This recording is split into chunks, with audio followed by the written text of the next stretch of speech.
Baiklah, kali ini saya akan menjelaskan materi tentang pengakuan pendapatan.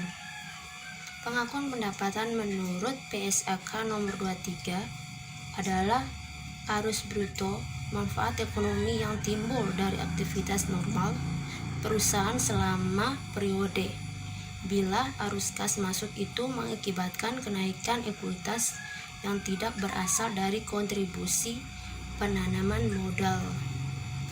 Pengakuan pendapatan diakui pada saat yang pertama, direalisasi dan diperoleh.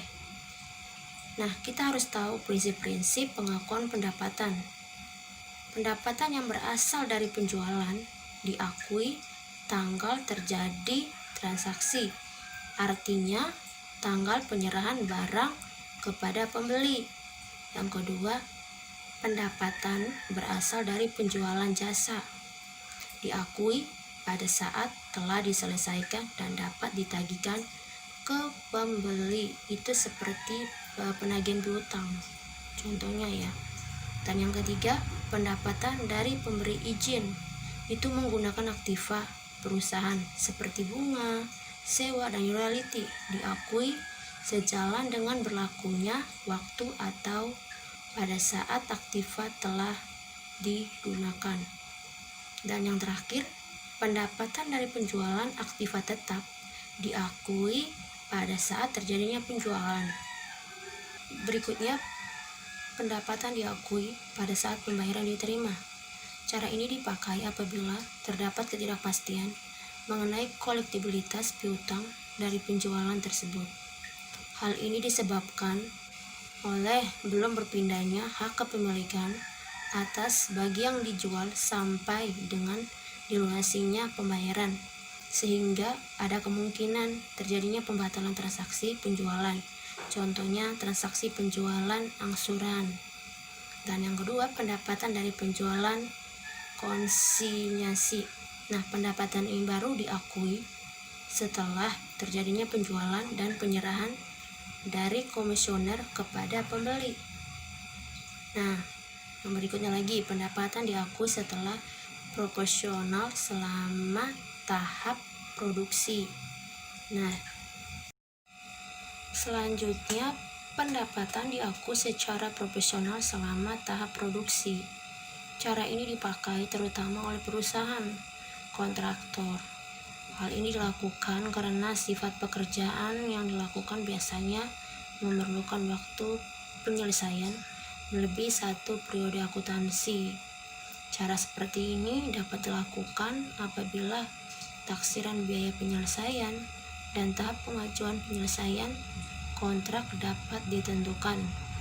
Dan yang selanjutnya itu pengakuan pendapat sebelum pengiriman. Nah, contohnya akuntansi kontrak kontraksi jangka panjang.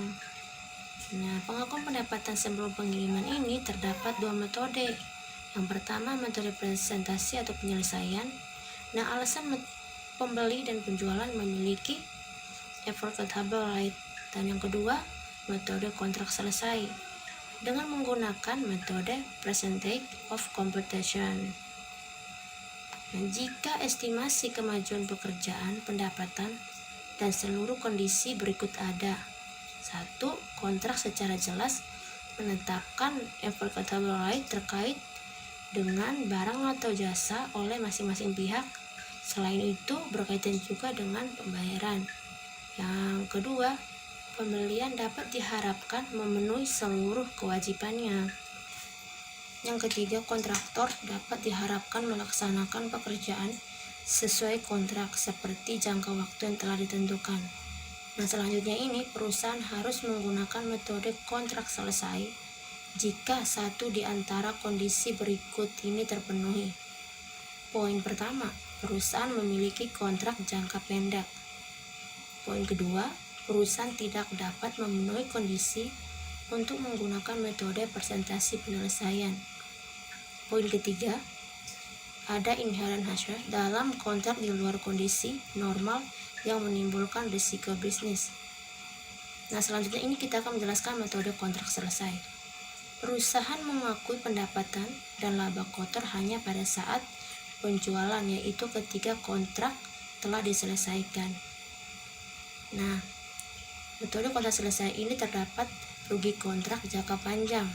Nah, rugi kontrak jangka panjang terdapat dua metode, yaitu rugi periode berjalan pada kontrak yang menguntungkan.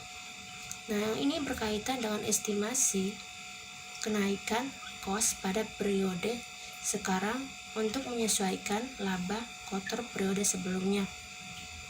Yang kedua, merugi pada seluruh proyek. Nah, perusahaan itu harus mengakui rugi pada periode sekarang untuk seluruh rugi proyeknya. Nah, selanjutnya saya akan memberikan kesimpulan dari materi pengakuan pendapatan ini. Nah, terakhir saya akan memberikan kesimpulan dari materi yang saya jelaskan tentang pengakuan pendapatan. Nah, pengakuan pendapatan itu terjadi ketika adanya penjualan. Penjualan itu contoh seperti penjualan jasa, aktivitas tetap, dan lain-lainnya yang ada di suatu perusahaan. Tadi juga saya menjelaskan metode kontrak selesai. Nah, metode kontrak selesai ini ketika kita melakukan perjanjian atau kontrak kerja dengan jangka waktu yang telah ditentukan dan harus mengikuti prinsip-prinsip tadi. Ada 3 prinsipnya juga yang tadi saya sudah jelaskan, dan sehingga kita bisa menghitung laba kotor dari suatu proyek dan menghasilkan keuntungan dengan menggunakan metode presentasi.